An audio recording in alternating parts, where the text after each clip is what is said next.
عوام میں آپ لوگ اتنے غیر مقبول ہو چکے ہیں کہ کسی بھی حکمران کو یہ جرت نہیں ہوئی،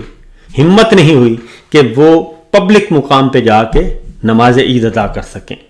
یہ ذرا غور کیجئے گا کہ ایک قیدی سے پورا نظام اور پورا نظام دین اور بادشاہ سلامت سارے کے سارے خوفزدہ اور ایک فسطائیت کی بدترین مثالیں قائم کی۔ دوسری طرف حکمرانوں کو، جن کو پورا سہارا دیا ہوا ہے، بادشاہ سلامت بھی، وزیر بھی، کابینہ بھی، پوری طاقت ان کے پیچھے کھڑی ہے، ان کا حال کیا ہے؟ کسی بھی حکمران نے، خواہ وہ صوبائی حکمران تھا، خواہ وہ مرکزی حکمران تھا، کسی کو بھی اتنی ہمت اور توفیق نہیں ہوئی کہ وہ پبلک مقام پہ جا کے نماز عید ادا کر سکے، اس لیے کہ وہ بھی خوفزدہ ہیں، وہ عوام سے خوفزدہ ہیں۔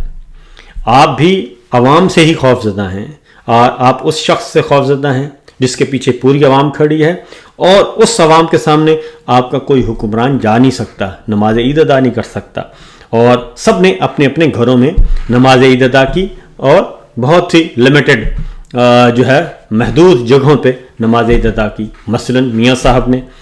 وہ اپنے جاتی عمرہ میں نماز عید ادا کی، شہباز شریف صاحب نے کہاں کی، ہو سکتا ہے کسی وزیر اعظم ہاؤس کی کسی مسجد میں ادا کی ہو، آرمی چیف نے کہاں نماز ادا کی، وہ بھی آپ کو معلوم ہے کہ کہاں ادا کی۔